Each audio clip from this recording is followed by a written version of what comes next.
होंगे।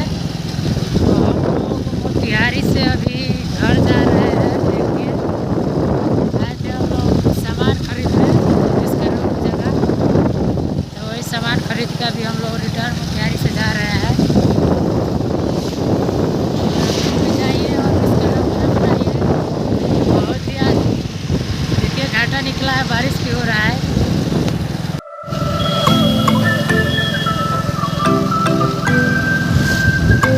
हम लोग देखिए गाड़ी चल रही है, पुल पर पहुँचने वाले हैं। बहुत जबरदस्त नज़ारा है। तो दोस्तों हम लोग घर पहुँच चुके हैं।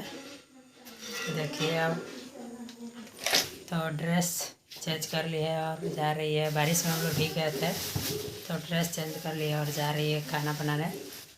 खाने में क्या क्या बनाएगी, क्या बनाएगी? पनीर बनेगा, पूरी इधर देख के बनेगा, बता दो फ्रेंड्स को क्या बनाएगी। पनीर बनेगा, फुल्की बनेगा और खीर बनेगा।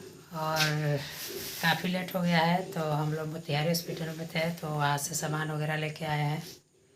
तो अब जा रहे हैं हम लोग। खाना बनेगा, क्या क्या बनेगा उसमें खीर बनेगा और पूड़ी बनेगा, पनीर बनेगा। तो उसका सारे सामान हम लोग लेके आ गए हैं फाइनली। तो जा रहे हैं बनाने। जा रहा है बनने, उसके बाद बनेगा तो आपसे हम मिलते हैं खाने के समय।